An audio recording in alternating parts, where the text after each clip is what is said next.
ดี๋ยวหอยกินเราจะฟังเอาเลยหอยโอ้ยอีสานบ้านฉัน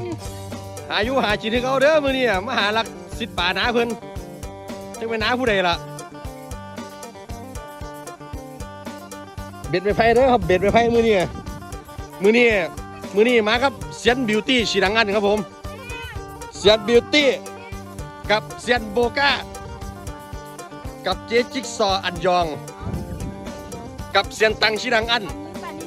กับเซียนเล็กกอไผ่งามมาดูครับ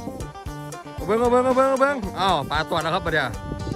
เจ๊จิ๊กซอนะครับเจ๊จิ๊กซอครับเจ๊จิ๊กซออ้าวเบิ้งรู้สิได้บ่ปลาตอดบ่